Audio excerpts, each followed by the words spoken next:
এই যে রিকশাওয়ালা ভাই, দ্রব্যমূল্যের দাম যে হারে বৃদ্ধি পাচ্ছে, আপনি কি ঠিকঠাক ভাবে 3 বেলা খেতে পারছেন? খাইতে পারি না মানে? রিক্সা চালায় আইফোন কিনা লাইছি, ডেইলি আমার ইনকাম 1500 থেকে 2000 টাকা। আমি তো গরু আর মুরগি ছাড়া ভাতই খাই না। আর জিনিসপত্রের দাম বাড়লে কি ইনকামও তো বাড়ছে। কিভাবে? কিভাবে আবার কি, আগে রাস্তার এই মাথার থেকে ওই মাথায় গেলে 20 টাকা লইতাম, এখন লই 40 টাকা। ইনকামও বাড়ছে, জিনিসপত্রের দামও বাড়ছে। আগে তো পান্তা ভাতও জুটতো না, এখন তো গরু ছাড়া ভাতই খাই না। ওই বেটা, তুই কি নেশা করছস? নেশা করে এইসব কথা কইতাছস? আমি 20,000 টাকা চাকরি কইরা না পারি খাইতে, না পারি ঘর ভাড়া দিতে, জিনিসপত্রের খালি দাম আর দাম। হালার ঘরে হালা, তুমি চাকরি করতে যে কাম করো 7 ঘন্টা, তোমার কি বেতন দিব 2 লাখ? যোগ্যতা নাই, আবার দোষ দাও সরকারের। তার মানে কি আপনি বলতে চাচ্ছেন সবাই জব বাদ দিয়ে রিকশা চালাবে? অবশ্যই। আমি কি কইলাম? আমি তো গরু ছাড়া ভাতই খাই না। আমি সারাদিনে কাম করি 12 ঘন্টা। তা আমি গরু না খাইলে কি হয় গরু খাইবো? ওই বেটা, তুই তো অশিক্ষিত, তুই চাইলে রিক্সা চালাইতে পারবি। আমার ছোট ভাই অনার্স পাস কইরা রাস্তা রাস্তায় ঘুরে চাকরি পায় না, ওই চাইলে কি তোর মতো রিক্সা চালাইতে পারবো? হালার ঘরে হালা, মাস্টার্সের সার্টিফিকেট বাসায় ঝুলাই থুই আইছি, পুরা সে বাসা বানাইছে। তুই এইসুস বেটা অনার্স লয়ে। আর শিক্ষিত হইছি কি হইছে? রিক্সা চালাই নাকি খারাপ? আর শিক্ষিত হইছি দেখে কি আমি রিক্সা চালাইতে পারবো না? বাবু মাইনছে কি কইবো? ওই বেটা, তোরা কি মাইনছে বাদ দিয়া যায়? আর হালার ঘরে হালারা, তোরা 2 দিন পর পর নাটক করো, সার্টিফিকেট পুরা এলাস।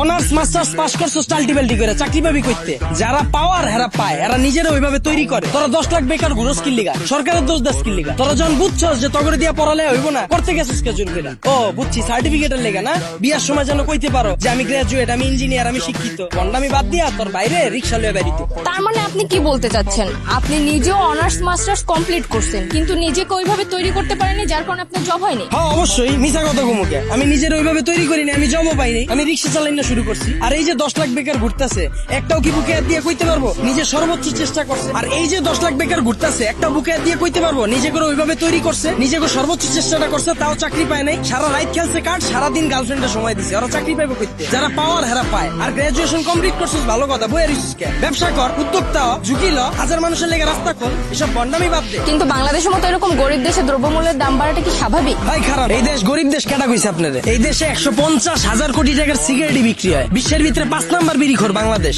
এই দেশে মানুষ 20 কোটি, স্মার্টফোন চালায় 23 কোটি, বাইক চলে 30 লাখ, প্রাইভেট কার চলে 50 লাখ। এই দেশ আবার গরিব হয় কেমনে? ওই বেটা, যারা গরিব ওরা গরিবই আছে, আর যারা বড় লোক ওরা বড় লোকই হইতাছে। এমনি দেশ চললে সবাই তো না খেয়ে মরবো। হালার ঘরে হালা, 1974 সালের পর থেকে এখন পর্যন্ত কেউ না খায় মরছে? তুই তো নিজের বুকে হাত দিয়ে কইতে পারবি এখন পর্যন্ত কোনো একবেলা না খায় রইছস?